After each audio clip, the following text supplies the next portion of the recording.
Sorry, we never are on time with what the advertisements say because it's all prep for the grand launch, which is September 2nd, my birthday. And on my birthday, okay, are we, okay, I think we're doing it. I'm going to go live on Restream now too, so I don't have to say this all again. Here we go. Boosha. Hello, Restream, and everybody on it. Thank you, Restream. Already been talking to TikTok here. I'm Linda K. Gifford, and today, you may have been with me yesterday when the Surviving Spades CSA cPTSD Ask for What You Want Day went all to hell. So technically, this is Those Nasty Women Talk, and I decided, like every week, I put Those Nasty Women, I make sure it springboards off of my cPTSD workshop, my Spades, Surviving Spades workshop. So I'm just going to roll them together today. For the sake of my son got hit in the head with a pot, I was live streaming yesterday after the neighbors have construction work going on, so I wait for that, which is great, wonderful, love the neighbor. And when they are whining this thing, it's in the house, it's like so loud. So we start when that's over. But the podcast, which we haven't even actually launched it. It's all set up on like Spotify and going everywhere. But the way it works, if you are like doing what I'm doing, we're doing a hard launch on my birthday, September 2nd, of the book and the workshops. The book is Self-Talk, My Continuing Efforts to Survive Childhood Sexual Grooming and Assault. And if you don't already know, I'm the survivor of 7 years of childhood sexual grooming and assault. And it took a long time to come to grips with that and figure out that I needed to live for me.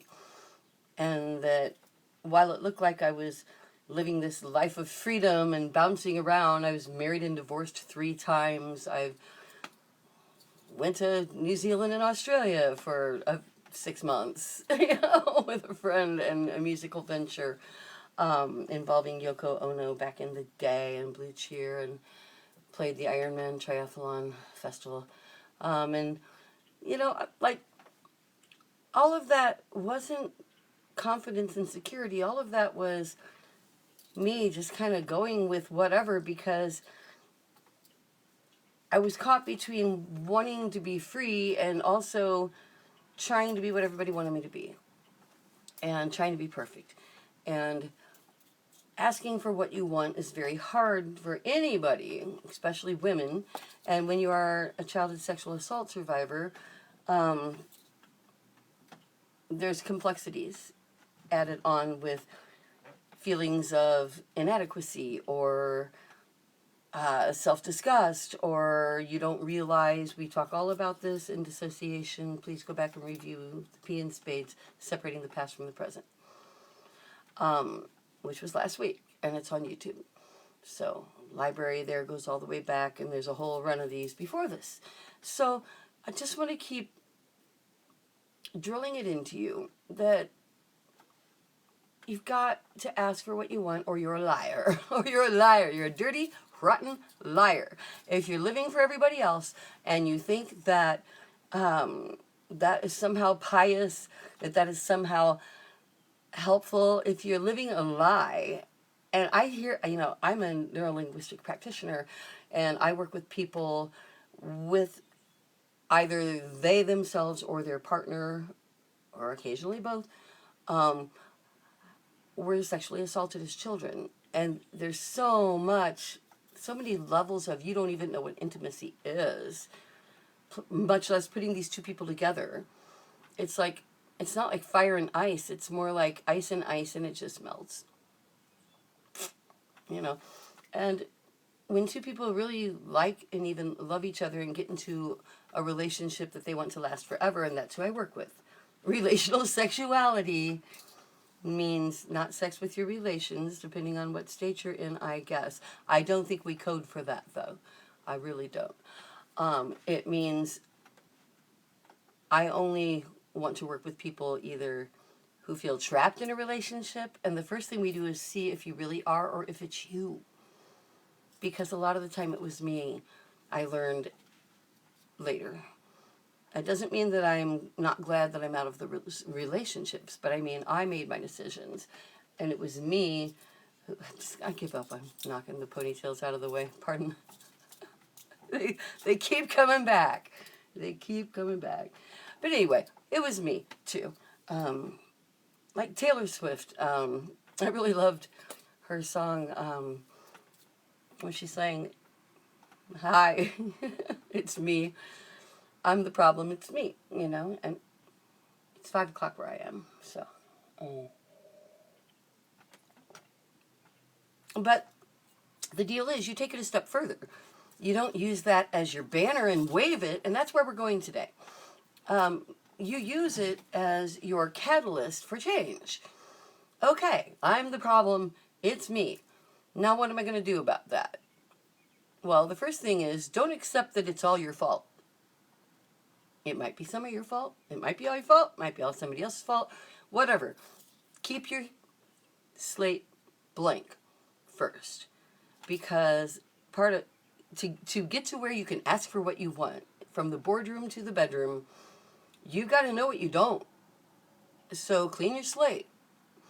I also roll this in with the ideas of manifestation and belief, because what is a belief but a thought you keep thinking, says Esther Hicks, and many other people.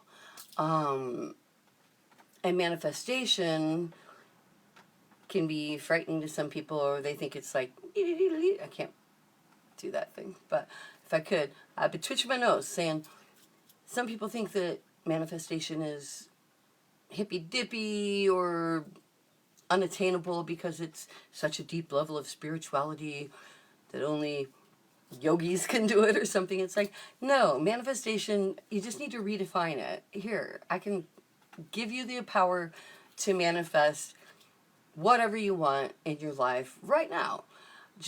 And that's not what we're talking about today. It's just part of it.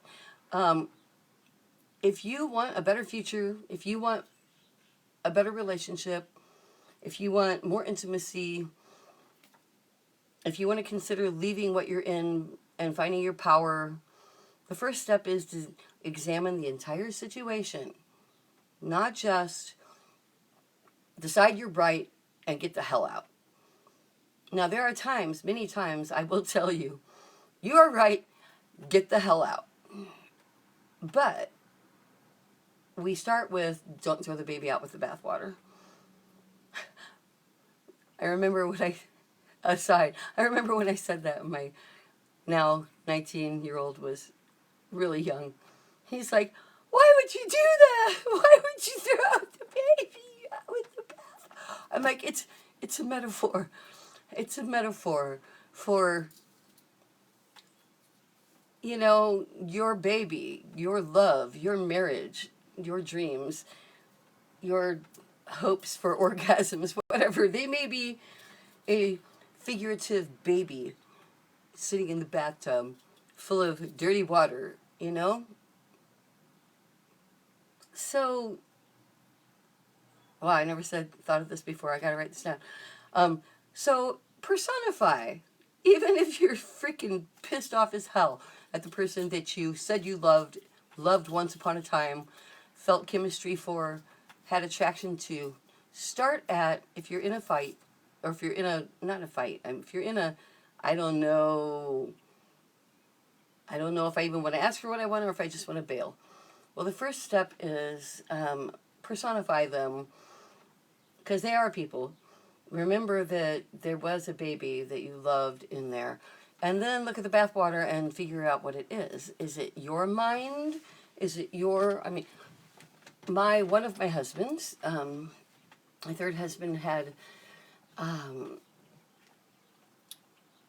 traumatic fears of being cheated on. And while I never did that, he would build things up in his mind, and in his mind they became so real that there was no surmounting it.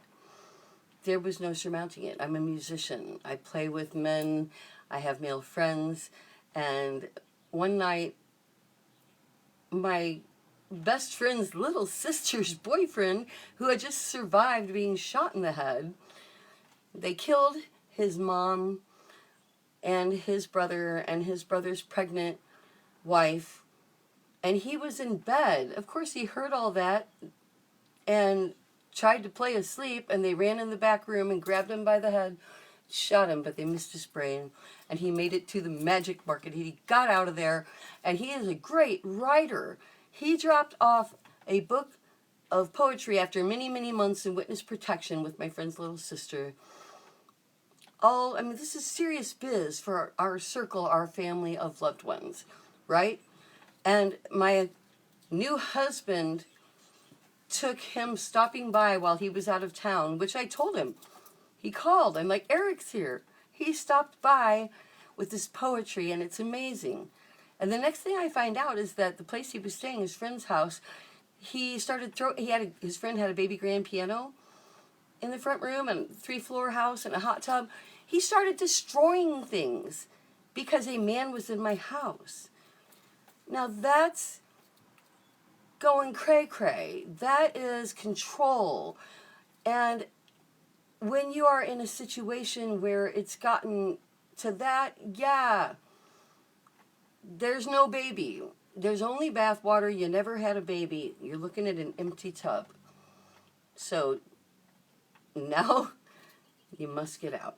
But before you do that, most people are just in an interim. Most people who actually, in America, I mean, in most of the world, you're traded for a cow, or you marry who your dad tells you to for family alliances, and after that, it's just, all legal. And in America, you mostly marry because you wanted to, with huge exceptions, which I talk about too, and that's another live stream. But we're going to ignore child marriages, forced marriages, and Mormons in evangelical Mormon societies for now, and say most of us in first world countries, maybe, and even second, marry because we want to. But then comes in all of this legal shit, and we start commoditizing each other. Now, women have been commoditized, not always, not even for very damn long.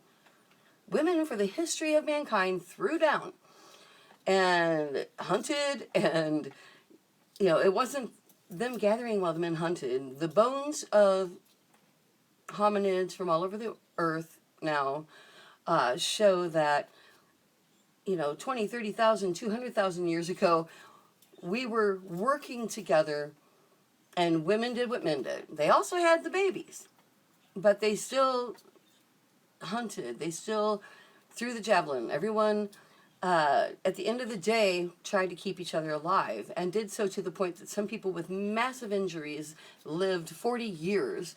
There's a 40-year-old who had such severe injuries when he was much younger that there's no way he could have stayed alive. But he did, because we took care of each other, and women were not disrespected until we became a commodity. Until civilization got together and we're living in one place and people had power over other people, they had warehouses of food now, because now we're growing it, which seems, yay, we're growing food. But not only did it make us fat and screw up our immune systems, all the grains that are unnatural, but it led to deals and people living off of other people, and people using religion to control women, to control men too, to control everybody. But women became commoditized. And you don't know where I'm going with this. You probably think I'm going to bitch about that, but I'm not. I'm going the other way now. So, in turn, women learned to commoditize men. I am the mother of 3 young adult sons. They are 27, 26, and 19. I think. Roughly. No, that's right. That's right. One is going to be 28 next month. I am a musician. I have played with male musicians, including many famous ones, for decades. I see the way that their lives have been hugely impacted by women commoditizing them, by women who married them, but then it was clear that there was not a basis of I actually am connected to you. I almost said love you. But the thing is, everybody who says they love you, not everybody, but in a serious circumstance where you get, it's their definition of love. And what you have to understand is that everybody's definition of love is different. Everybody's definition of love is based on their own experience and expectations and wants and desires. So we spend so much time arguing with a person about whether or not they love us. You can't love me because of this. You don't love me because of that.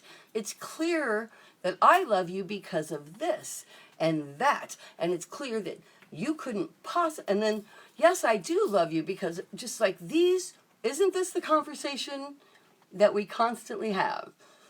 Right? And what's really going on is you need to back up and realize some people's definition and experience of love is different. Like I, as a childhood sexual assault, not just survivor, but a grooming and assault, years of being groomed into, at the first feeling of sex, of sexual feelings, because I'm a human, that I had, I'm 12 years old, I learned to turn that off. So then you become an adult, and it's hard to ask for what you want. Because, and this isn't just people like me who are childhood sexual assault survivors, this is everybody, I think. It's hard to ask for what you want, in the bedroom especially. But when intimacy is so misunderstood, that's even a bad word, not misunderstood. When your experience of intimacy leads you to dissociation, then you have to learn to undo that. You have to learn as an adult, as a partner, as a wife or husband or whatever I don't care what your titles are, a wife and wife, husband, husband. Everybody's allowed in my game of love, and it's not a game. I only want reality love for you. I found it for me. I did so much work, and I'm saying commoditizing men is not the answer, but it was the natural outcome. So back to the top, because I'm really drifting. I'm not drifting. This is, oh my gosh, we just get so deep into all of this. In the real world, every letter of spades can take a full week of our sessions, or I can condense the entire 6 letters into a half an hour, which sucks. But right now, the A in spades, ask for what you want. Don't just take what's given in life. To do that, you have to understand that you don't. So that's why we're starting with you don't. And why? And the understanding that you can fix that. You can fix that so easy. It's not there, I just explained it to you. Now go fix it. It's not that hard. Seriously. Pardon me. I need to stand up and stretch and cross my legs the other way.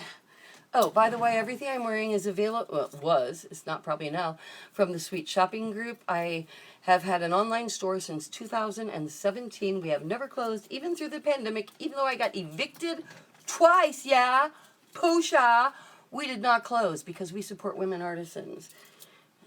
And I would rather answer to a lawsuit than have someone lose their income. So everything I have on, yes, I often wear matching cuffs because I'm a Wonder Woman freak and it makes me feel powerful. It does. And this is Lisa, my best friend who passed away, and I wear her like always. And the ruby is because you're supposed to see my creativity or something. So, do you see my creativity? But the Togonut necklace, and this was not from my store, actually, but the Togonuts, these are grown in the Ecuadorian lowlands, and I don't have the line anymore, but do go buy from them anyway. Lucius Imports. and they harvest, and it's like as hard as ivory, and it takes color beautifully. So highly recommend that you check out Lucius Imports from Ecuador, South America. But that's not a branded plug, you know. Oh, but speaking of that, while we're at it, this, I gotta tell you, well, I would have, but never mind. It's gone. Who cares? That's God telling me I shouldn't do branded plugs. Asking for what you want is the key to creating the future you want. And manifestation is nothing more than removing from your life the things you don't want. It's saying, I don't like this, it doesn't feel good, bye-bye. Obviously, the important things you weigh carefully, which is why the whole lead up to this was about don't throw out your relationship. But at the point that you need to throw out your relationship, just remember that you don't have to see the entire path before you. You don't. This is with anybody I talk to, my kids, but I'm scared, I don't know what's next. It's like, well, yeah, if you have a plan for what's next, you're just jumping from thing to thing. So trust yourself and your support system. Hopefully you have one. If you don't, you have me. I'm super easy to get a hold of, and I'm the only one that answers my chat, and will always, no matter how much we grow. I run this thing. I talk to you, and I want to.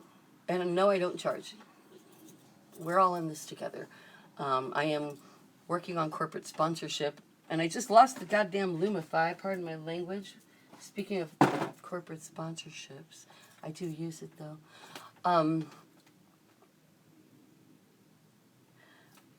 You don't gotta do anything. You do you. But what I found helped me move forward in life, and then actually find a human being that is like amazing for me.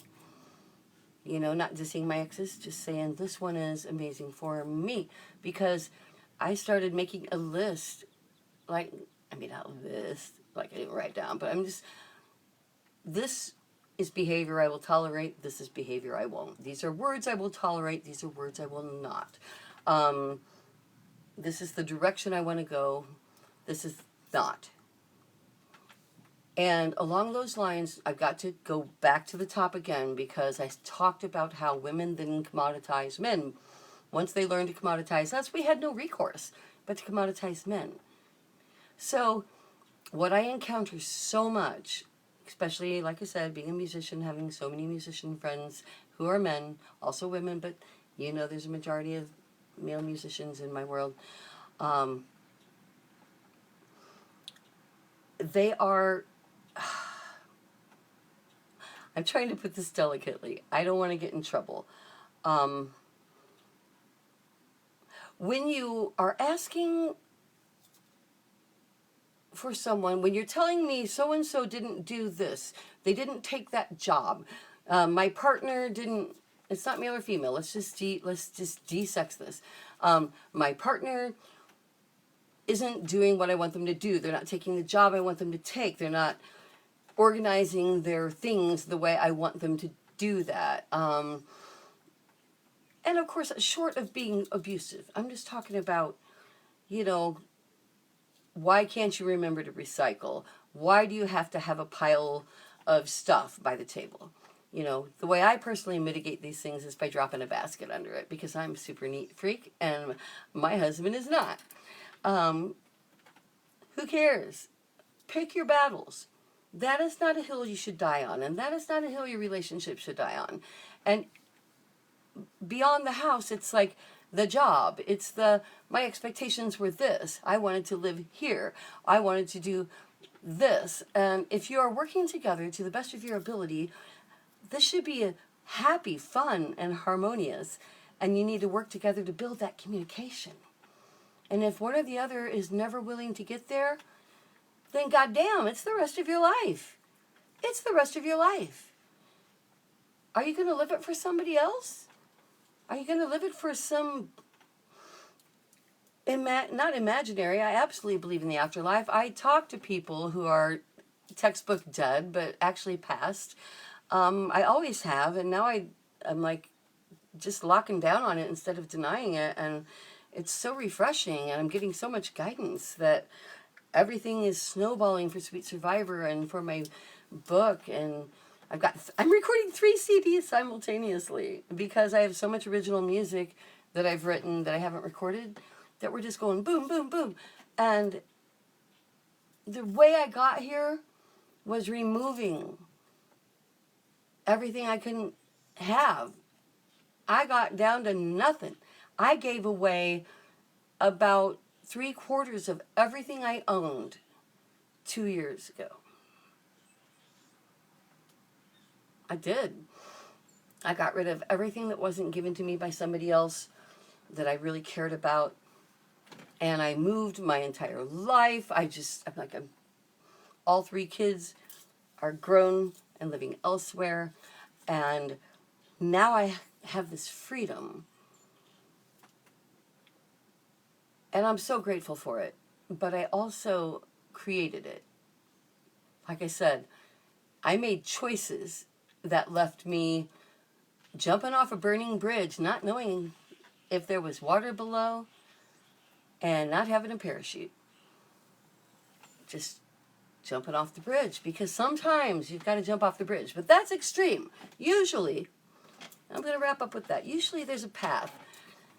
And even if it's only 2 steps, even if this feels right and this does not, you've got 2 feet. Put one and then the other onto the place that is better than the other one. You've got 2 steps. If you've only got 2 steps, that's so easy. That makes life so easy, actually. This is like, it's way better, not better, but eventually you'll get to something solid where you can have foundations and porches, doorways that you own. But right now, whatever, even if you own all those things, that was all figurative. If you don't know what the path is, then you take the next right step. And the one that is right is the one that feels good and healthy and like it's making you get closer to your dreams and goals, not serving somebody else, not serving your partner, always serving your children, of course. But our children need us to be whole. Our children do not benefit from us living lies.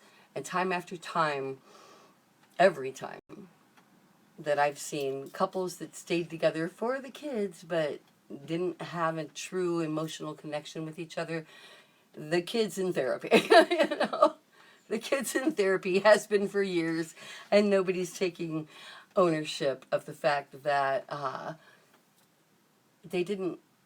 that we feel things. It's not just what you say. It's not just walking in and out the door. It's feeling connection and love. And I would much rather be alone with my children, which I was for 14 years, than fake connection without love, because they get it. And that's what they're going to go do. Or at least along the way, they're going to be very confused. And you very likely are one of those people. So, one of those children of those people. So the good news is it can all be fixed. It can all be okay. This is the kinder, gentler, those nasty women. Because I'm also combining it with ask for what you want.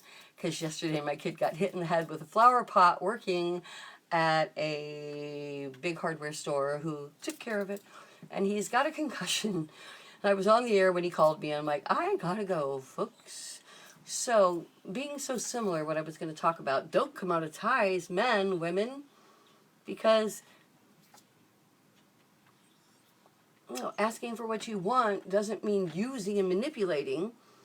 Asking for what you want should be of life, but when you're talking about your partner, if you're not in it together, and I can tell you, you're not in it together if you're checking a list, and if they don't check the list, you're out. Then you should be out now, because marriage has been hijacked by expectations. Marriage should start with true chemistry and love The feeling of, I need to be with you, I want to be with you, and whatever the future holds, we'll do that and build that together. But it seems like it's been bastardized into, I have a list of expectations for you, and I'm going to act like that, but then when you don't live up to my expectations, and certainly after I have children, because even if I don't like you, I'm going to go on and have a child or two, because now I got you. Now I got you. And the men in my life, like, across the board, if they're not still happily married, they got screwed by somebody that, you know, because the men in my life are good people, or they wouldn't be in my life. You know, I got rid of the other ones.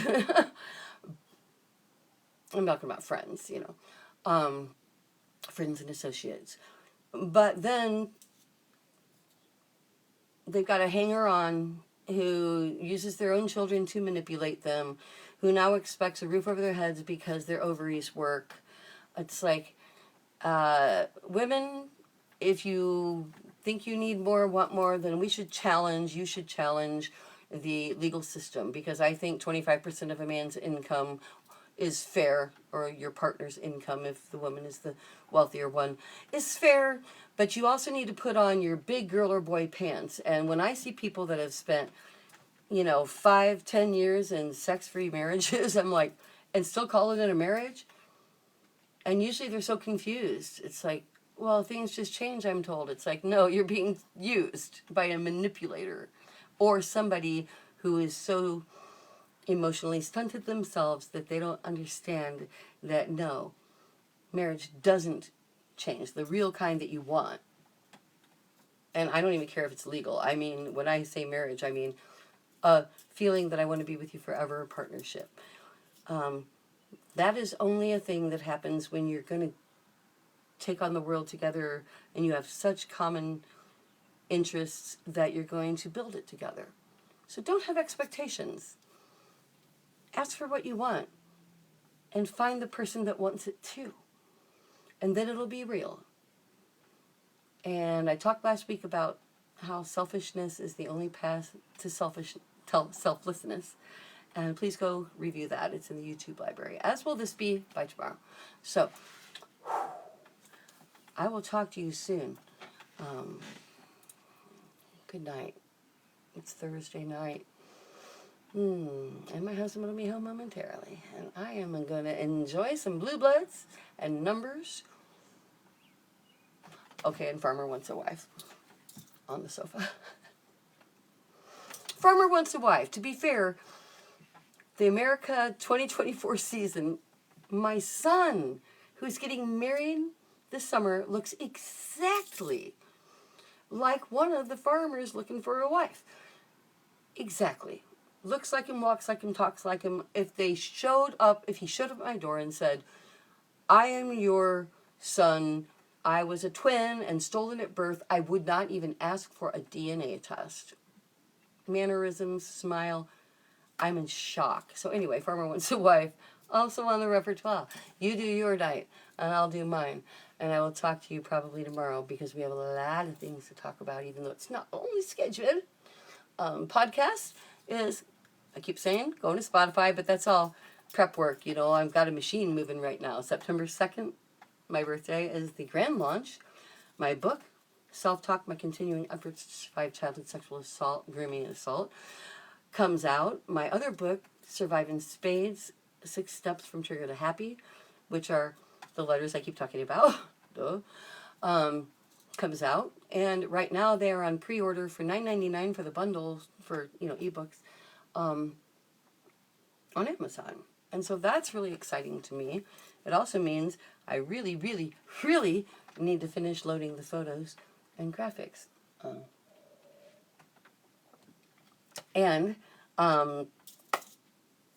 So all of this will be going as a library onto the Spotify and going everywhere, podcasts, then through DistroKid.